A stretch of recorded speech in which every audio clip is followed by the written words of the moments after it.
ৰাম মন্দিৰৰ প্ৰাণ প্ৰতিষ্ঠাৰ পাছতে হিন্দু ধৰ্মৰ প্ৰতি বৃদ্ধি পাইছে আস্থা। হিন্দু ধৰ্ম গ্ৰহণ কৰিবলৈ লৈছে বহুজনে। অসমতো খ্ৰীষ্টান ধৰ্ম এৰি পুনৰ হিন্দু ধৰ্ম গ্ৰহণ কৰিলে দুটাকৈ পৰিয়ালে।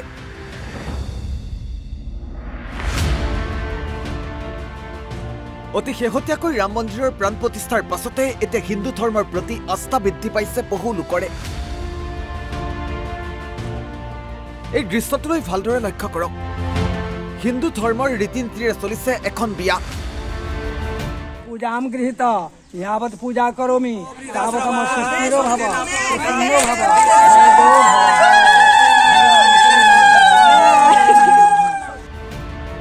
13 বছৰ পূৰ্বে হিন্দু ধৰ্ম এৰি খ্ৰীষ্টান ধৰ্ম গ্ৰহণ কৰিছিল বিশালীৰ ভৰাজুলিৰ ওৰাং গাঁৱৰ এই দুটা পৰিয়ালে।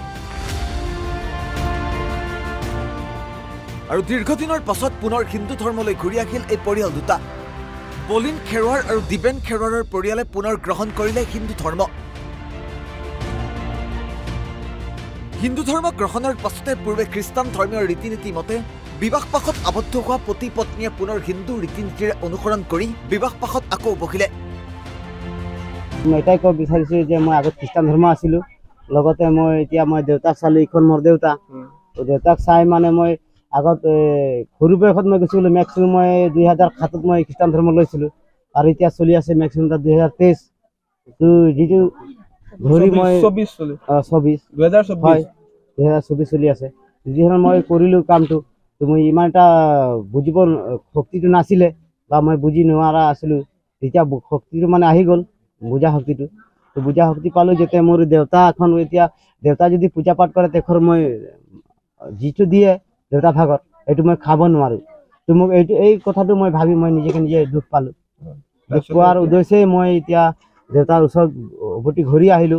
ঘূৰি আহি আৰু এই দেউতাৰ লগত থাকি মই তাকে বিচাৰিছো যে মই খ্ৰীষ্টান আছিলো, দেউতাক চাই মোক বেয়া লাগিল আৰু দেউতাক মই আদৰণি জনাবলৈ আহিছো। গতিকে লগতে তাৰ কাৰণে দেউতাক যেতিয়া হিন্দু, মই আগত খ্ৰীষ্টান আছিলো, দেউতাটো হিন্দু, কিন্তু মই দেউতাক এৰি গুচি গৈছিলো, আকৌ উভতি আহিছো মই দেউতাৰ ওচৰলৈ। এতিয়া হিন্দু ধৰ্মত আপুনি? হয়, তো মই আকৌ উভতি আহি মোৰ দেউতা হিন্দু, যেতিয়া মই দেউতাৰ ওচৰত আহিলো তো মই হিন্দু হ'ব বিচাৰিছো আৰু হিন্দু হৈছো আজিৰ পৰা। তো সেইটোহে মোৰ। লগতে আজি বিবাহ পাতিছো। তো আগত খ্ৰীষ্টান বিবাহ হৈছিলো মই, তো পুনৰাই বিয়া পাতিছো যাতে হিন্দু সমাজত। হিন্দু ধৰ্মৰ ৰীতি নীতিৰে আজি বিয়া হৈছে। আগতে কি কাৰণে হৈছিল মানে মোৰ মাহঁতৰ ঘৰ ফালেতো হিন্দু আছিলে, পিছত ইয়াত অহাৰ পিছতো মোৰ যেতিয়া স্বামী তেওঁ খ্ৰীষ্টান ধৰ্ম লৈছিলে, পিছত আৰু যেতিয়া স্বামী খ্ৰীষ্টান ধৰ্ম লোৱাৰ পিছতো আৰু মই অহাৰ পিছতো খ্ৰীষ্টান ধৰ্ম ল'বই লাগিব। পিছত আৰু মই বেমাৰ এটা আছিলে, বেমাৰৰ কাৰণে মানে অলপ গীৰ্জা প্ৰাৰ্থনা কৰি ভাল হ'ব বুলি গৈছিলোঁ, আৰু পিছতো ভাল ইমান হোৱা নাই। আৰু পিছত আৰু এতিয়া বৰ্তমান ভালে আছো। আৰু এতিয়া আমাৰ সকলো পৰিয়ালবিলাক কৈছে আমাক যায় আমি সকলোৱে মিলি একেলগে থাকিম বুলি। পিছত আৰু আমি দুজন কথা পাতিলোঁ, কথা পাতি আৰু আমাৰ পৰিয়ালটোৰ লগত চবৰে লগত একেলগে মিলি থাকিম বুলি আমাৰ আশা আছে। আজি কি কৰিছে? আজি আমাৰ বিয়া পাতিছোঁ। আৰু কি ধৰ্ম? হিন্দু ধৰ্মৰ। আজিৰ পৰা হিন্দু।